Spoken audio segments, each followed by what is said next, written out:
I knew something was wrong when Justin Palmer handed me the Excellence in Operations Award, with all the enthusiasm of a guy signing his own divorce papers.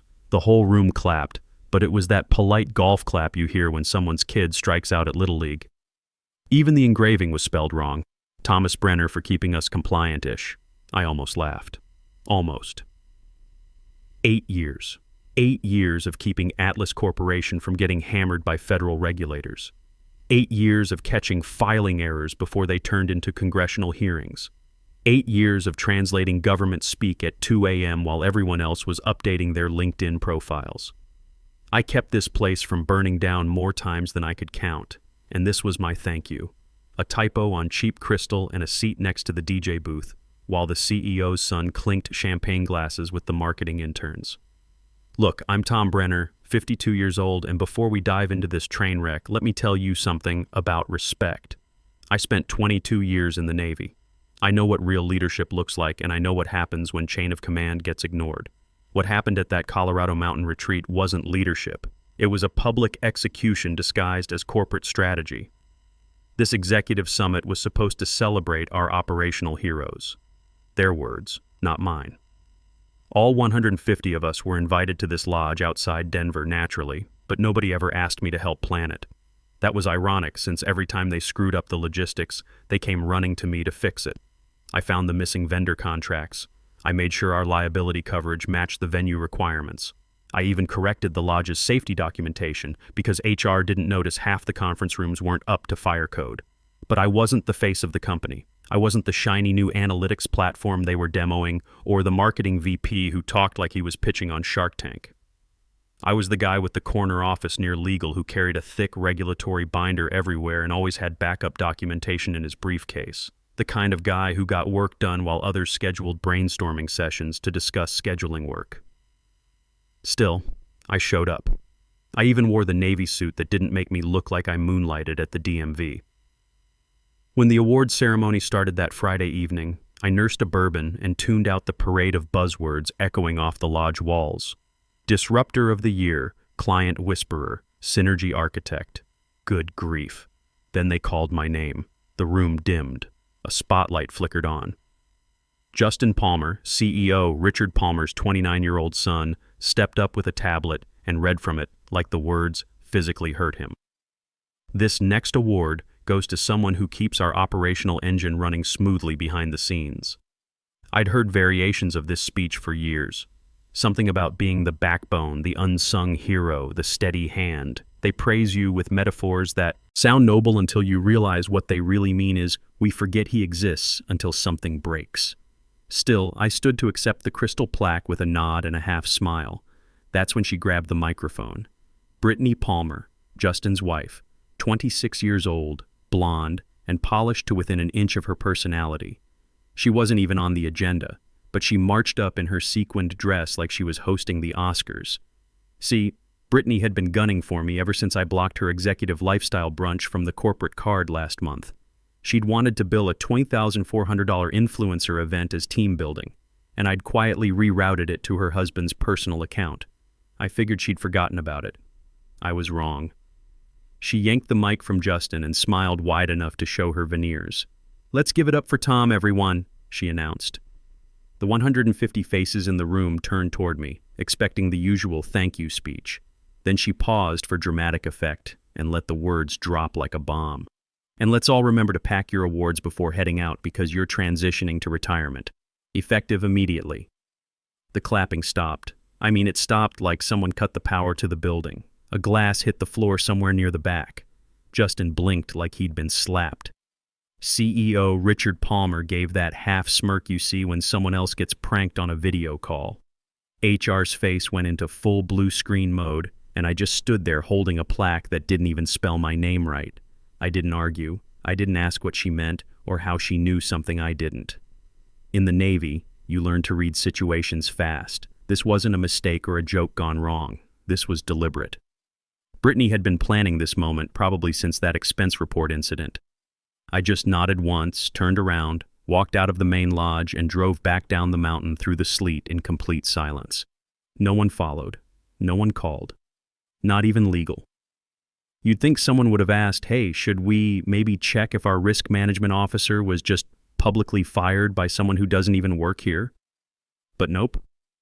Because Tom Brenner was always steady, always calm, always the fixer, until the moment they decided I wasn't worth fixing for. That was Friday at 5:30 p.m. By Monday at 5:30 p.m., exactly 72 hours later, the federal auditor would be asking who the hell let a lifestyle influencer announce the illegal termination of the only person keeping their multi-million-dollar contracts from imploding. The sound that came out of that microphone wasn't just an announcement, it was a declaration of war. Pack your awards because you're transitioning to retirement. Just like that, 8 years of keeping Atlas Corporation legally bulletproof collapsed under the weight of a sentence delivered between sips of champagne. But here's what Brittany didn't know, and what Justin was too weak to explain to her: my federal risk management certification wasn't just a line on my resume.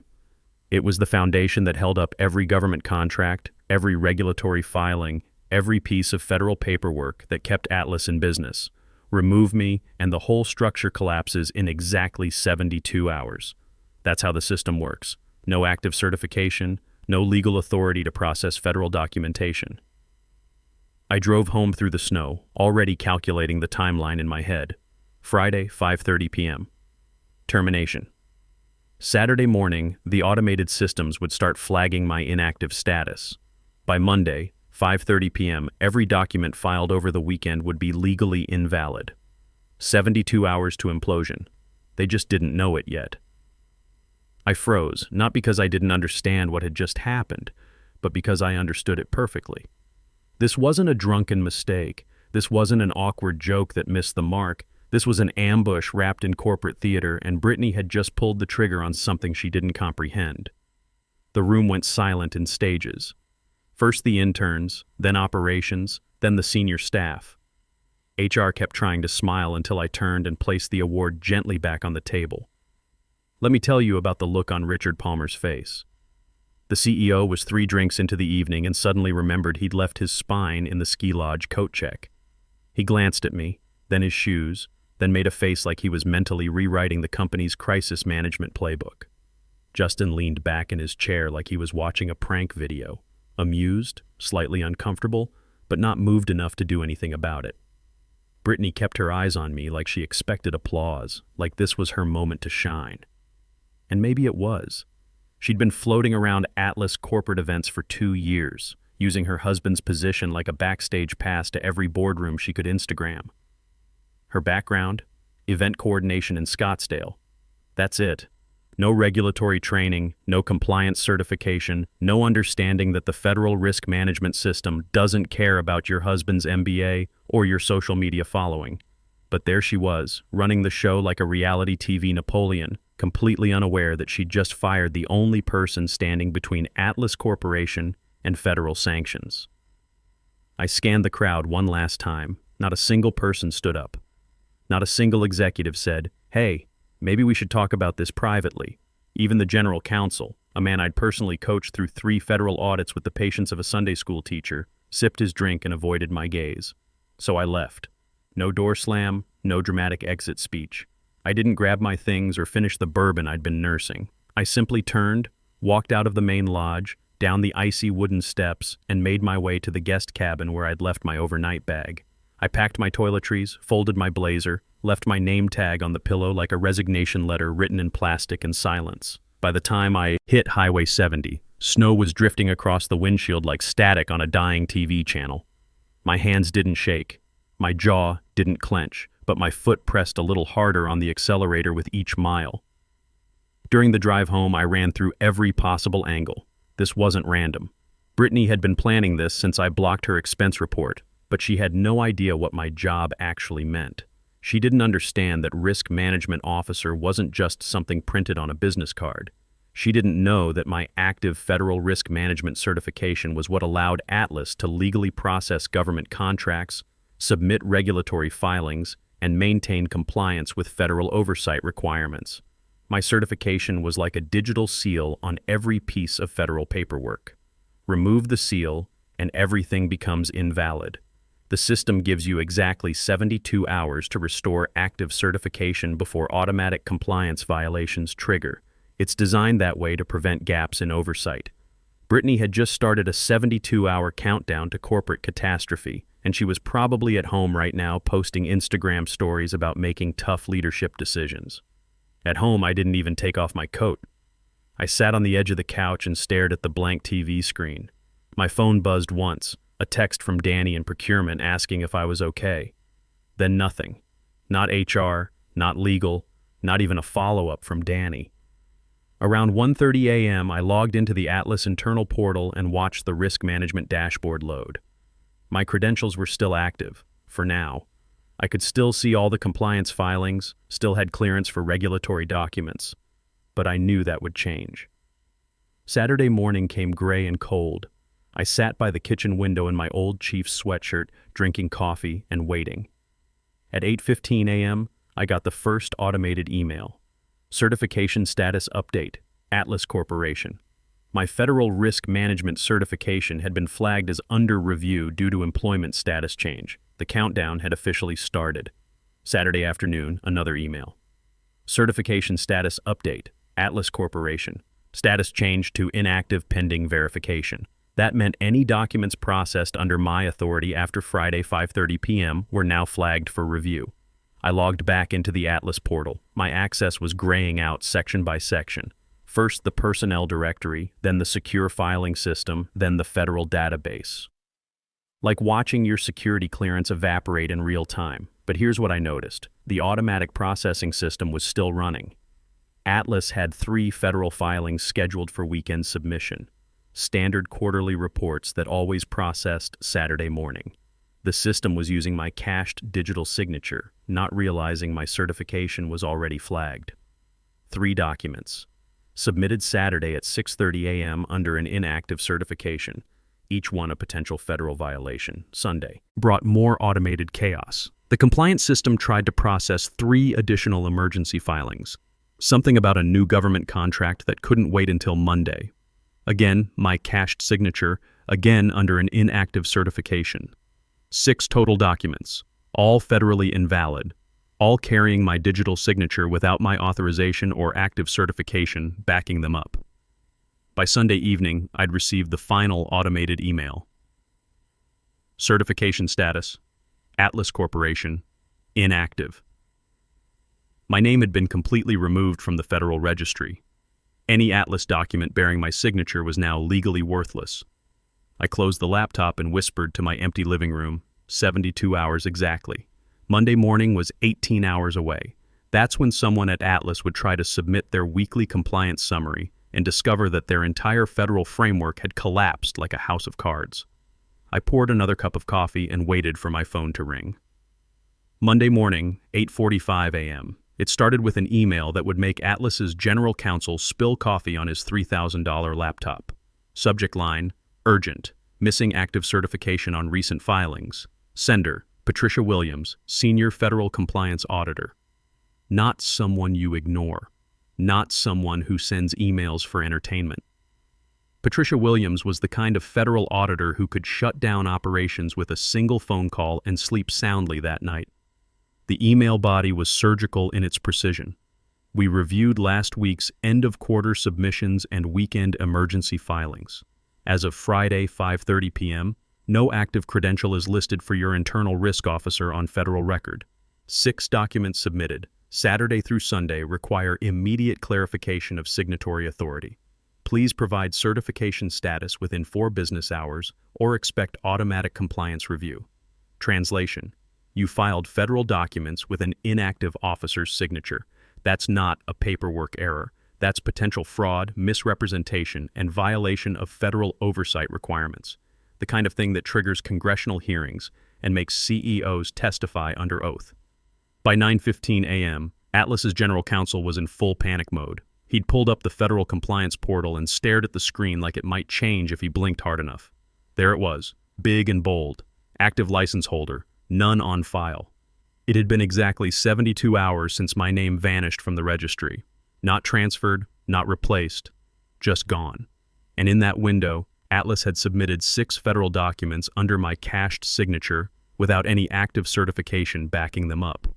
Every contract signed, every disclosure filed, every regulatory form processed in that 72-hour window was now legally invalid. Worse than worthless, it was evidence of systematic compliance failure. By 9:45 a.m., someone from HR was having what sounded like a nervous breakdown in a Slack channel labeled "Emergency Situation Urgent." The messages were flying. Does anyone have Tom's phone number? Who authorized weekend filings? Did Tom actually resign or not? And by 10 a.m., every executive who had pretended not to see me leave the lodge 3 nights earlier received the same calendar invite: Emergency Federal Compliance Review, mandatory attendance location, executive boardroom, 12th floor, time 10:30 a.m.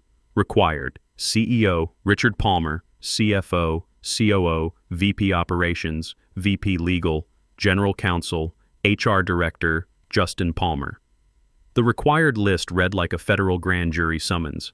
Meanwhile, somewhere in the Palmer household, while Justin poured cold brew into a monogrammed tumbler, he probably told his wife, "Relax, it's just paperwork." Legal's always freaking out about something. But Brittany was too busy that morning to worry about corporate compliance. She was posting a filtered selfie from the retreat with the caption, "Sometimes leadership means making the hard calls, still glowing from this amazing weekend. #executive wife, #tough choices, #moving forward." She had no idea she'd just become the star of a federal compliance investigation. Back at Atlas, the general counsel prepped the boardroom like he was hosting a war tribunal. He printed Patricia Williams's email, highlighted every critical phrase in yellow, and projected it on the massive screen behind the conference table.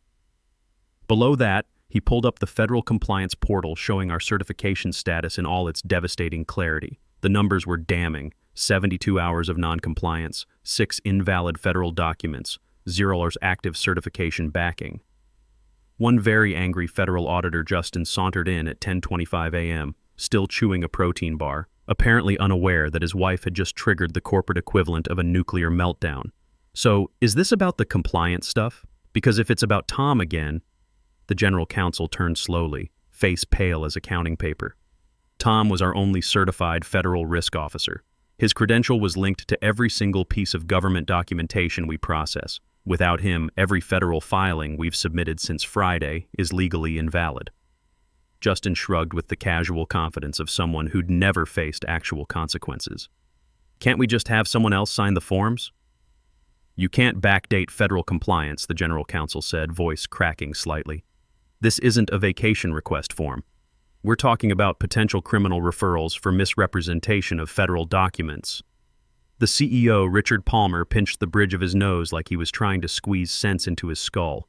Who the hell authorized weekend submissions without verification? Everyone looked at each other with the collective expression of passengers who'd just realized their pilot had passed out mid-flight. Then someone whispered, "The system used Tom's automatic signature protocol." The screen flashed as the general counsel clicked through the weekend filings.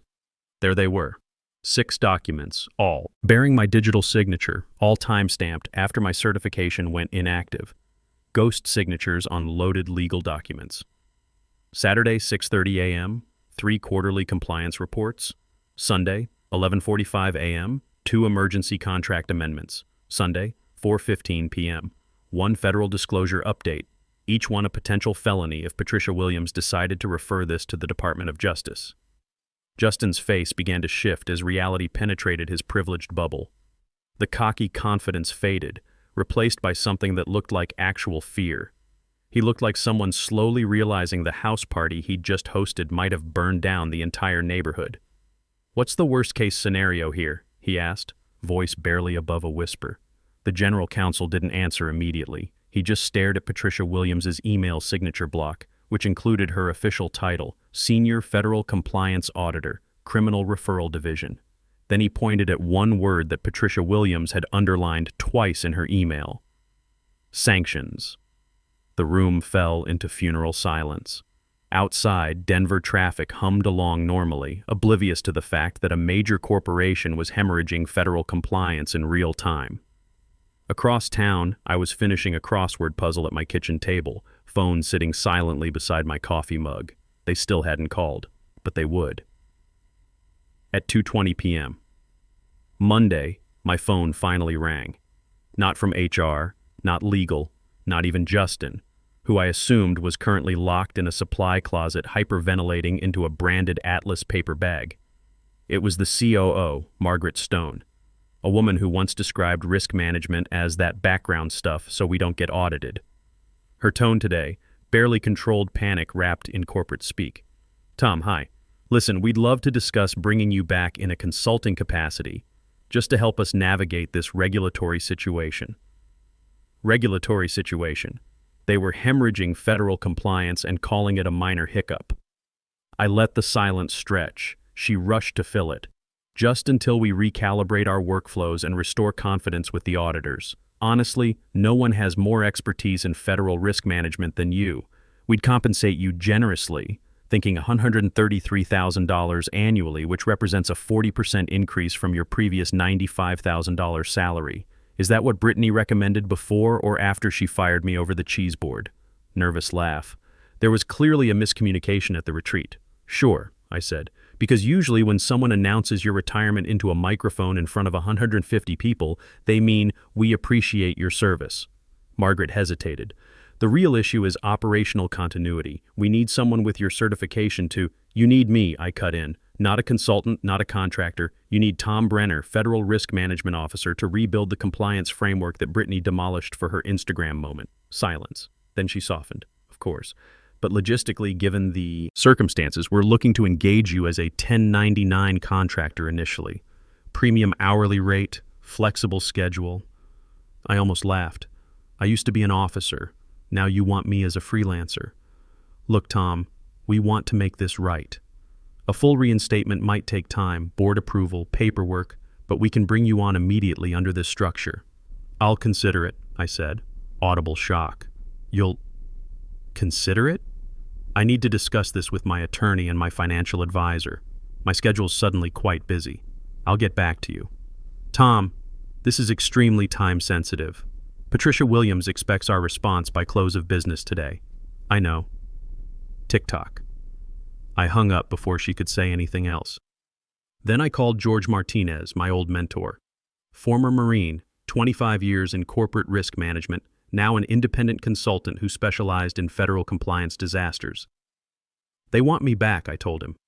Of course they do. They just watched their entire regulatory foundation collapse faster than a house of cards in a hurricane. What are you thinking? I opened my laptop and started typing. Terms and conditions for re-engagement. Full back pay, retroactive to Friday, 5:30 p.m. Security clearance immediately restored. New title, Chief Risk Officer. Direct reporting to the board chairman, not the CEO. Authority over all federal compliance matters. And one more thing.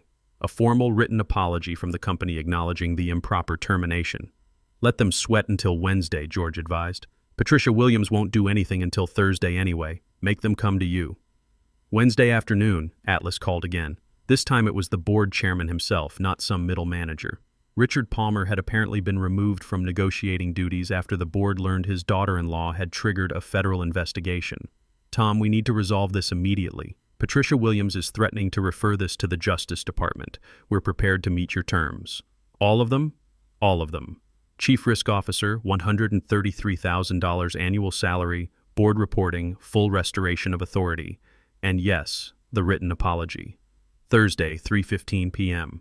I walked into Atlas HQ through the main entrance, not because I was making a statement, but because they'd specifically requested it. Apparently, they wanted everyone to see that the risk management crisis was being resolved. The receptionist stood as I stepped off the elevator. They're waiting for you, Mr. Brenner. Mr. Brenner. Not Tom, not hey compliance guy, but the formal respect that comes with being indispensable. The boardroom was packed. CEO, CFO, COO, General Counsel, Justin, HR Director, even 2 outside board members. And at the head of the table sat Patricia Williams, her federal binder open like a roadmap to corporate redemption. Let's begin, she said, and the room settled into respectful silence. She turned directly to a page flagged Remedial Compliance Resolution. Atlas Corporation has acknowledged a 72-hour gap in certified risk management oversight, resulting in 6 improperly authorized federal filings. The company has agreed to full remediation under Restored Officer Thomas Brenner, effective immediately. She slid a document across the table. Chief Risk Officer Thomas Brenner will assume full federal compliance authority with direct board oversight. All prior filings will be resubmitted under proper certification within 30 days. Not consultant. Not contractor. Chief Risk Officer. I looked at Justin, who was staring at his hands like they might contain an apology he'd never find the courage to speak. Then I looked at the empty chair where Brittany would have sat if she hadn't been permanently banned from Atlas corporate events. One question, I said. Who's going to explain to the board how a lifestyle influencer managed to trigger a federal investigation? Patricia Williams almost smiled. That's not my department, Mr. Brenner. That's yours now. I signed the reinstatement documents, stood, and gathered my new executive folder. Next time someone wants to restructure, I said to the room, try asking the foundation before you demolish it for social media content. Then I walked out, leaving them to contemplate the sound of professional competence being restored to its proper place. 72 hours after Brittany Palmer thought she'd ended my career, I walked back into Atlas Corporation as Chief Risk Officer with more authority than I'd ever had before. Sometimes the best revenge is simply being indispensable.